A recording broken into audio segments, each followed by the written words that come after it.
प्राचीन काल में सुमंत नामक एक तपस्वी ब्राह्मण थे। उसकी पत्नी का नाम दीक्षा था। दोनों की एक परम सुंदरी धर्मपरायण तथा ज्योतिर्मयी कन्या थी, जिसका नाम सुशीला था। सुशीला बड़ी हुई तो उसकी माता दीक्षा की मृत्यु हो गई।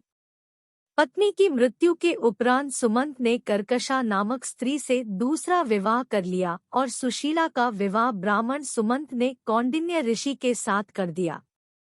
विदाई के समय कर्कशा ने दामाद को कुछ ईंटें और पत्थरों के टुकड़े बांध कर दे दिए। कौंडिन्य ऋषि अपनी पत्नी को लेकर अपने आश्रम की ओर निकल पड़े। रात में ही शाम ढलने लग गई और ऋषि नदी के किनारे संध्या वंदन करने लगे। इसी दौरान सुशीला ने देखा कि बहुत सारी महिलाएं किसी देवता की पूजा कर रही थी। सुशीला ने महिलाओं से पूछा कि वे किसकी प्रार्थना कर रही है। इस पर उन लोगों ने उन्हें भगवान अनंत की पूजा करने और इस दिन उनका व्रत रखने के महत्व के बारे में बताया। व्रत के महत्व के बारे में सुनने के बाद सुशीला ने वहीं उस व्रत का अनुष्ठान किया और 14 गांठों वाला डोरा हाथ में बांधकर ऋषि कौंडिन्य के पास आ गई।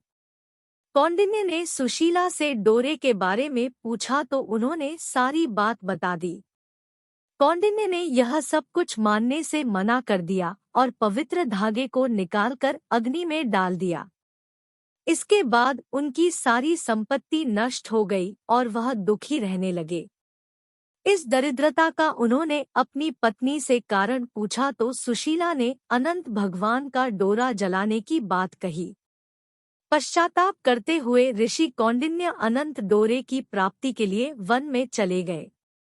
वन में कई दिनों तक भटकते भटकते निराश होकर एक दिन भूमि पर गिर पड़े। तब अनंत भगवान प्रकट होकर बोले, हे कौंडिन्य, तुमने मेरा तिरस्कार किया था, उसी से तुम्हें इतना कष्ट भोगना पड़ा। तुम दुखी हुए।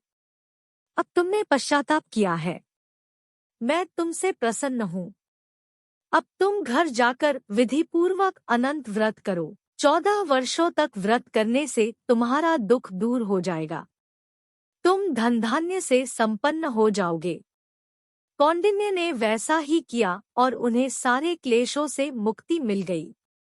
श्री कृष्ण की आज्ञा से युधिष्ठिर ने भी अनंत भगवान का 14 वर्षों तक विधिपूर्वक व्रत किया और इसके प्रभाव से पांडव महाभारत के युद्ध में विजयी हुए व चिरकाल तक राज्य करते रहे।